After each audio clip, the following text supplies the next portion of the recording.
अब उत्प्रेरक की खोज किसने की थी? उत्प्रेरक की खोज बर्जीलियस ने की थी। उत्प्रेरक की खोज बर्जीलियस ने की थी।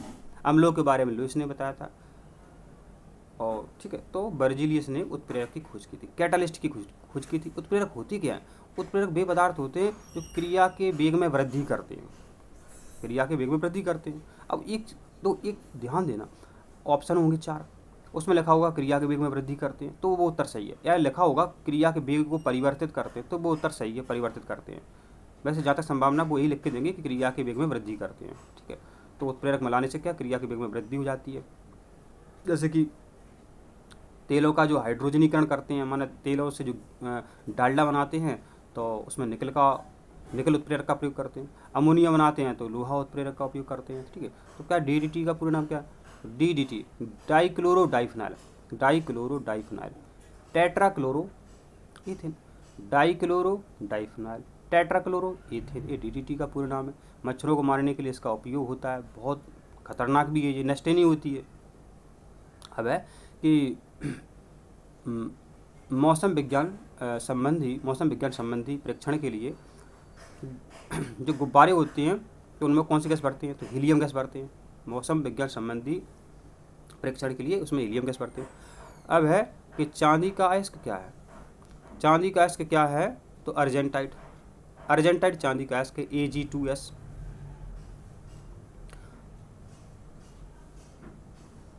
अब है भू परपटी में सर्वाधिक पाया जाने वाला तत्व कौन सा है? तो इसका सही उत्तर आपका ऑक्सीजन। कौन सा उत्तर है आपका? ऑक्सीजन इसका सही उत्तर, ऑक्सीजन। क्या आप जानते हैं कितनी ऑक्सीजन गैस है? सभी प्राणी जीवित है, सजीव प्राणी जीवित है। अब नाभिक से निकलने वाली विकिरणों में किसकी वेधन क्षमता सर्वाधिक होती है? तो गामा किरणों की। अल्फा बीटा गामा, जो रेडियो एक्टिव पदार्थ होते हैं अपने आप अल्फा बीटा गामा किरणें उत्सर्जित करते रहते हैं। अब कि बायोगैस का मुख्य घटक कौन सा है? तो बायोगैस का मुख्य घटक है आपका CH4 गैस। ठीक है, और जो LPG होती है खाना बनाने वाली, वो मुख्यतः ब्यूटेन से बनी होती है। तो बायोगैस का मुख्य घटक क्या है? मीथेन, इसको CH4 भी बोलते हैं अपन। ठीक है, चलो अब देखो जी क्या है, वनस्पति घी का गलनांक शरीर के ताप से क्या कम होना चाहिए? माने आप डालडा लाए, वो जमा हुआ है, आपने खा लिया, अब 37 डिग्री सेल्सियस से कम ज़्यादा ताप पर वो पिघलेगा, तो शरीर में जमा ही रहेगा। तो जी कह रहा है कि शरीर के ताप से कम ताप पर उसको पिघलना चाहिए। तो शरीर के ताप से कम ताप उसका होना चाहिए डालडा का। ठीक है, चाहे घी हो आपका, कुछ भी हो। अब शराब में क्या उपस्थित रहता है? तो शराब जो होती है, दारू जो होती है, मदरा जो होती है, ठीक है, तो उसमें इथाइल अल्कोहल रहती है। क्या रहती है? इथाइल अल्कोहल, C2H5OH रहती है इथाइल अल्कोहल। इससे लीवर खराब हो जाता है। क्या खराब होता है? लीवर खराब हो जाता है। उपापचय क्रियाएं धीमी हो जाती हैं इससे, इथाइल अल्कोहल से। ठीक है, और गन्ने के रस से इसको बनाते हैं इथाइल अल्कोहल को। किंगवन विधि के द्वारा बनाते हैं इथाइल अल्कोहल को। दारू नहीं पीना चाहिए, अच्छी गलत बात है। अगला प्रश्न है कि RDX क्या है? एक विस्फोटक है। अब विद्युत अपघटन में अवकरण कैथोड पर होता है। अवकरण माने रिडक्शन। देखो यहाँ इंपॉर्टेंट है भैया, अपचयन कैथोड पर होता है, ऑक्सीकरण एनोड पर होता है। अपचयन कैथोड पर होता है, ऑक्सीकरण एनोड पर होता है। अगला प्रश्न जो है आपका कि हाइड्रोजन के समस्थानिकों की संख्या कितनी? 3 है। एक 1H1, 1H2, 1H3। Protium, deuterium, tritium, तो 3 होते हैं हाइड्रोजन के समस्थानिक। तीनों हाइड्रोजन के समस्थानिक होते हैं। अब प्रकाश संश्लेषण में पौधों द्वारा कौन सी गैस उपयोग की जाती है? तो कार्बन डाइऑक्साइड गैस उपयोग की जाती है। फिर आपके लिए भोजन बनाते हैं, ग्लूकोज बनाते हैं। सरल प्रश्न है। अगला प्रश्न है कि बॉक्समैन को किस खोज के लिए नोबेल पुरस्कार मिला था? तो बॉक्समैन जो थे उनको स्ट्रेप्टोमाइसिन की खोज के लिए पुरस्कार मिला था। बॉक्समैन जो वैज्ञानिक थे उनको स्ट्रेप्टोमाइसिन जो एंटीबायोटिक बनाया था उनके लिए नोबेल पुरस्कार मिला था। और जो पेनिसिलिन की खोज किसने करी थी? अलेक्जेंडर फ्लेमिंग ने करी थी। ठीक है, तो ये आपको याद होना चाहिए। अब क्लोरोफार्म का IUPAC नाम क्या है? क्लोरोफार्म, इसका सूत्र होता है CHCl3। तो CHCl3, तो इसका क्या नाम? CHCl3। तो क्लोरोफार्म का IUPAC नाम होना चाहिए आपका CHCl3। तो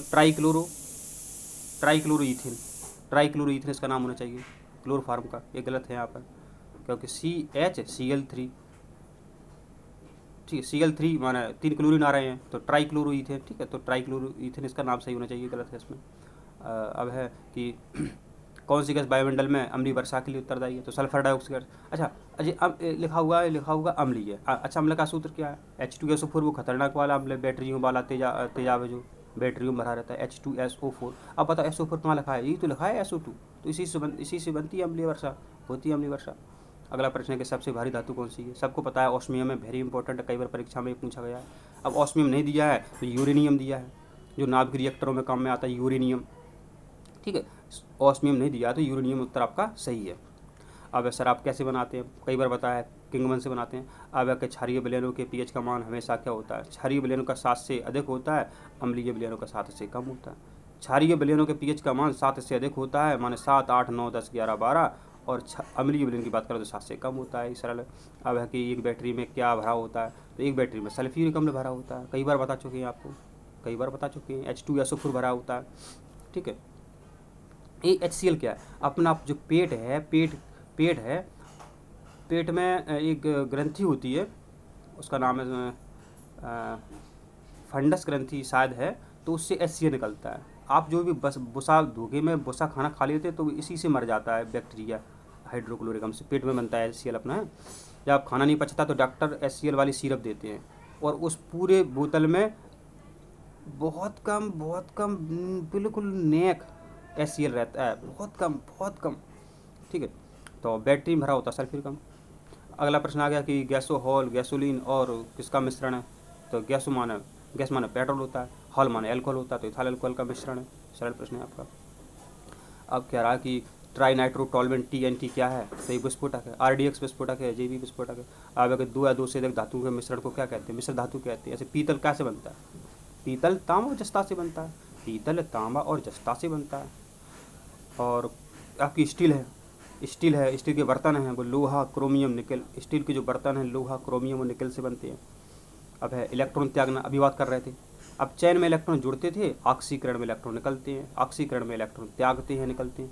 एक बार सुन लो, ऑक्सीकरण में इलेक्ट्रॉन निकलते हैं, अब चैन में इलेक्ट्रॉन जुड़ते हैं, ध्यान दे लो, हमेशा प्रश्न आता है। पेट्रोलियम के लिए किस अवयव? तो देखो क्या है, जो पेट्रोलियम शुद्धिकरण करते हैं तो प्रभाजी आसवन से करते हैं, प्रभाजी आसवन से इसका शुद्धिकरण करते हैं। अब है कि गुब्बारों में हाइड्रोजन के स्थान पर हीलियम गैस भरते हैं, क्यों भरते हैं? तो देखो हीलियम गैस जो है अज्वलनशील है। जो टायर होते हैं हवाई जहाज के, तो उनमें भी हीलियम गैस भरी जाती है इसी कारण से। अगला जो प्रश्न है बच्चों कि मेथेनॉल किस नाम से जाना जाता है? तो वुड एल्कोहल, वुड माने लकड़ी, वुड एल्कोहल के नाम से जाना जाता है मिथेनॉल को। CH3OH जाना जाता है।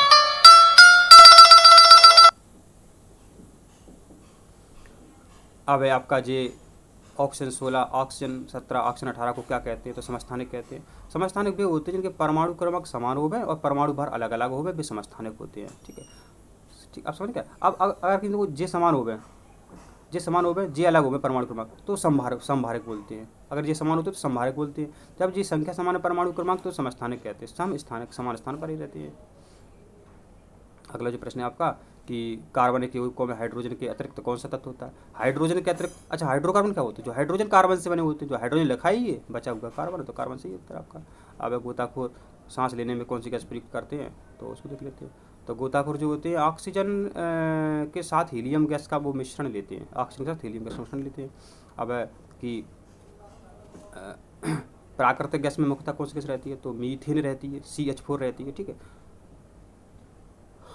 प्रिय छात्र। अब है कि पारे का प्रमुख क्या है? अभी उसको पारे का प्रमुख क्या है? माने पारा माने मरकरी माने Hg, पारा मरकरी Hg, इसको शनिवार कहते हैं। तो शनिवार से पारा प्राप्त करते हैं, शनिवार से पारा प्राप्त करते हैं, शनिवार से Hg प्राप्त करते हैं, शनिवार से पारा प्राप्त करते हैं। अब कि सामान्य किस्म का कोयला कौन सा है? बिटुमिनस है, सामान्य किस्म का है, कहीं भी मिल जाता है सामान्य किस्म का कोयला। तो अच्छा कोयला होता है वो एंथ्रासाइट होता है, अच्छा कोयला जो होता है वो एंथ्रासाइट होता है। अब के चट्टानों की आयु ज्ञात करने के लिए किसका उपयोग करते हैं? तो चट्टानों की आयु ज्ञात करने के लिए यूरेनियम का उपयोग करते हैं, चट्टानों की आयु ज्ञात करते हैं। तो अब एक नाइलॉन है, नाइलॉन क्या है? एक पॉलीअमाइड है। नाइलॉन क्या है? एक पॉलीअमाइड है, कृत्रिम रेशा है, वैज्ञानिकों ने बनाया है नाइलॉन, सबसे पहले इसी को बनाया था। अब है कि रेडियोधर्मी पदार्थ किस गैस का उत्सर्जन करते हैं? रखे अभी बोला था अपन ने कि अल्फा बीटा और गामा किरणों का ये उत्सर्जन करते हैं, अल्फा बीटा गामा कणों को निकालते हैं, रेडियोधर्मी पदार्थ रखे रेडियो एक्टिवता कहते हैं। अब है कि हाइड्रोजन को रेडियो सक्रिय समस्थानिक को क्या कहते हैं, ठीक है, तो क्या कहते हैं, तो हमें लगता है इसको ट्राइटियम कहते हैं, यहाँ भी ये गलत है, ट्राइटियम कहते हैं। अगर आपको उत्तर सही पता है तो आप ज़रूर बताएं, हमको ट्राइटियम लग रहा है। तो प्रिय छात्रों, जो भी क्वेश्चन ऐसा लगे कि आपको कोई गलत है तो आप कमेंट जरूर करें। कमेंट में हमको भी ऐसे गलत लगे जल्दी बोलने में तो हम वीडियो देख करके पुनः आपको कमेंट में बता देंगे। वैसे गलत होते नहीं क्वेश्चन, बाई चांस एक क्वेश्चन का उत्तर गलत हो। तो उसी तरह वीडियो देखने के लिए आप चैनल को सब्सक्राइब जरूर करें।